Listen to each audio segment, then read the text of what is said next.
घने जंगल के बीचों बीच एक विशाल गुफा थी, जहां जंगल का सबसे ताकतवर शेर सिंहराज रहता था। वह न सिर्फ अपनी ताकत के लिए बल्कि अपने न्यायप्रिय स्वभाव के लिए भी जाना जाता था। जंगल के सारे जानवर उसकी इज्जत करते थे, क्योंकि वह हमेशा सही और गलत में फर्क करता था। एक दिन जंगल में दूर के किसी इलाके से एक नया शेर अघोर आया। वह बहुत क्रूर और लालची था। उसने जंगल में आते ही ऐलान कर दिया कि अब वह जंगल का राजा बनेगा।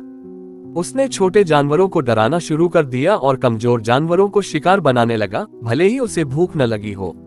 जब सिंहराज को ये खबर मिली तो उसने अघोर को गुफा में बुलवाया और कहा, ये जंगल केवल ताकत से नहीं बल्कि न्याय से चलता है।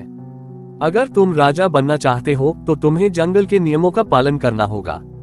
अघोर हंस पड़ा और बोला, जंगल का नियम सिर्फ एक है, जो ताकतवर है वही राजा है।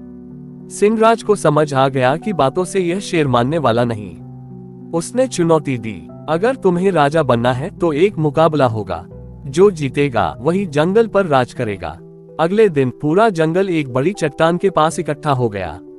मुकाबला शुरू हुआ। अघोर बहुत आक्रामक था, वह तेजी से हमला कर रहा था। लेकिन सिंहराज चालाक था, उसने धैर्य से सही समय का इंतजार किया। जैसे ही अघोर ने ऊंची छलांग लगाई, सिंहराज ने एक झटके में उसे अपनी ताकत से नीचे गिरा दिया। अघोर संभल नहीं पाया और चट्टान से फिसलकर गहरी खाई में गिर गया।